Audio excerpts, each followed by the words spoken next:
I'm Matt Rathel. I am the owner and studio director at Graphite Lab, which is a video game development company located in sunny St. Louis, Missouri, here in the Midwest part of the U.S. I also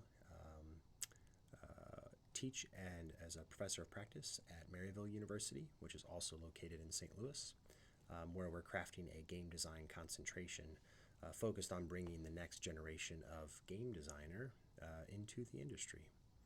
Because of those two roles, I get asked questions all the time by future game designers, aspiring game developers, and even parents of aspiring game designers, all seeking to provide clarity on how to get into this industry, how to make the most of it once you're in the industry, and so on and so forth.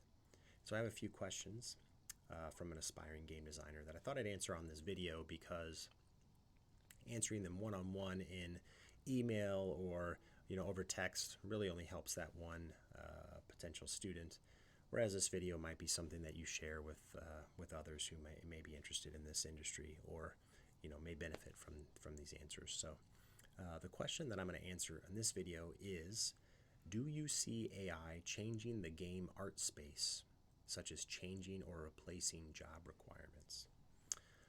And my answer to this one, in the simplest possible way, is yes, I see it changing job requirements and maybe replacing some job requirements, but that doesn't necessarily mean it's going to be some sort of robotic takeover and some occupational disaster for people working in those roles.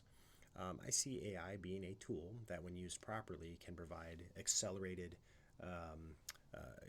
paths through to creativity or to new ideas. So I think back to using existing tools. When I was early in the games career of mine, maybe 19 years or so ago, off-the-shelf game engines were not as prevalent. There were a few. There were engines like Gamebryo and Torque that were out there, but it wasn't like you could just walk down the street and pick up Unity like you can now, or Unreal, or Game Maker, or any of the other off-the-shelf engines that help you get to market very quickly. So developing your own game engine was a pretty required skill for any team wanting to make it in this space. And it's just not the case as much anymore. Many larger groups, larger firms, larger studios still develop their own game engine, which is great. But there's many independent developers like our team that benefit from having off-the-shelf software like Unity. So having different tools enter into the industry isn't necessarily a bad thing. It just offers more kind of means to an end when used ethically, responsibly, and with awareness.